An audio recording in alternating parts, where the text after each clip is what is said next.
올해 지정하는 글로컬 대학 2기의 규모는 지난해와 같은 10개 대회입니다. 올해부터는 2개 이상의 대학이 하나의 의사결정 권한을 갖춘 연합대학 형태로 신청할 수 있습니다. 지난해에는 두 대학의 통합을 전제로 해야만 신청할 수 있었는데 올해는 연합대학까지 허용하기로 한 겁니다. 한 대학으로서는 혁신이 좀 어렵지만 두 대학 이상이 함께 했을 때 더 나은 혁신을 보여줄 수 있을 때 그런 필요에 의해서 하는 것이지 연합 자체만으로는 혁신성을 평가받기는 좀 어렵다. 또 예비지정평가에서 대학의 설립 유형이나 규모 등 대학의 특성을 반영할 수 있도록 평가위원을 구성해 심층평가할 계획입니다. 지난해 예비지정평가를 통과했다가 본지정평가에서 탈락한 5개 대학은 올해까지 예비지정대학 지위를 인정받습니다. 올해 새롭게 예비지정되는 대학 수는 15개로 유지해 본지정평가에서는 모두 20개 대학이 경쟁하게 됩니다. 글로컬 대학 신청서는 오는 3월 22일까지 제출해야 하고 예비지정 결과는 4월 중 발표됩니다. 이후 예비지정 대학들은 지자체, 지역 산업체와 공동으로 구체적인 혁신 실행 계획을 수립해 본지정 평가를 받고 최종 결과는 7월 중 발표할 예정입니다. 교육부는 올해에도 설립 유형이나 규모, 소재지에 따라 글로컬 대학 수를 안배하지 않겠다며 혁신성에 집중해 평가하겠다고 강조했습니다. EBS 뉴스 이상미입니다. 대학 안팎의 벽을 허물고 대학과 지역의 동반 성장을 이끌어갈 글로컬 대학 10곳이 최종 확정됐습니다.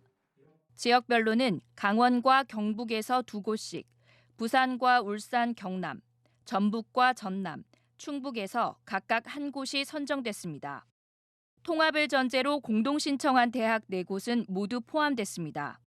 설립 유형별로는 국공립대가 7곳, 사립대가 3곳입니다. 예비 지정된 15개 대학을 대상으로 계획의 실행 가능성과 지자체의 지원 의지 등을 평가했는데 최종 선정된 10개 대학은 모두 대학 안팎의 벽을 과감하게 허무는 혁신안을 제시했다는 평가입니다. 세부 추진 계획과 성과 관리 방안 등이 구체적이고 실천 가능성이 있고 대학의 발전이 지역과 지역 내 다른 대학의 발전으로 연결되도록 하기 위한 방안을 담고 있는 실행 계획서를 높게 평가했습니다. 선정된 대학들은 내년 2월까지 전문가 컨설팅을 거쳐 실행 계획서를 보완해야 합니다. 또 통합을 전제로 공동 신청한 대학들은 1년 이내에 교육부로 통합 신청서를 제출하는 등 신속하게 통합 절차를 추진해야 합니다. 교육부는 올해를 시작으로 2026년까지 30개 내외의 글로컬 대학을 지정할 계획입니다. 내년에는 올해보다 전체적인 일정을 앞당겨서 4월에 예비 지정을, 7월에는 본 지정을 목표로 추진합니다. 또 올해 본 지정에서 탈락한 대학 5곳에 대해서는 내년까지 예비 지정 대학 지위를 인정하는 방안도 검토하기로 했습니다. EBS 뉴스 이상미입니다. 최근 글로컬 예비 지정대학으로 국공립 8곳, 사립 7곳이 선정됐습니다.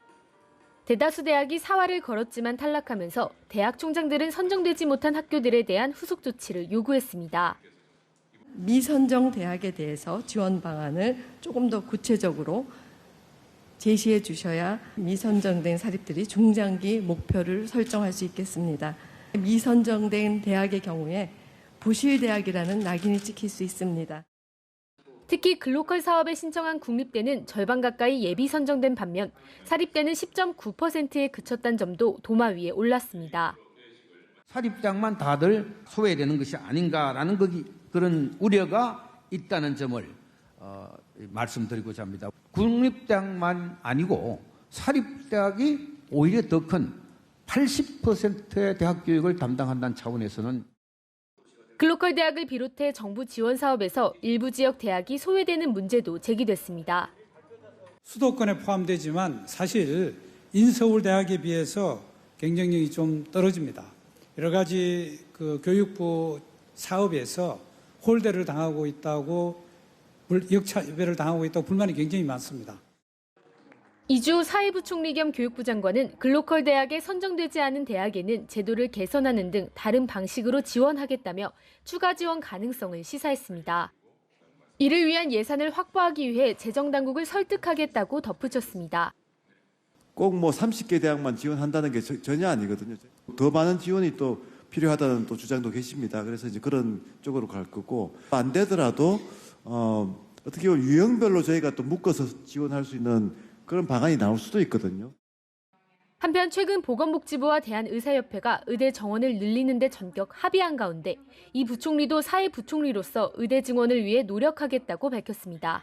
EBS 뉴스 진태입니다.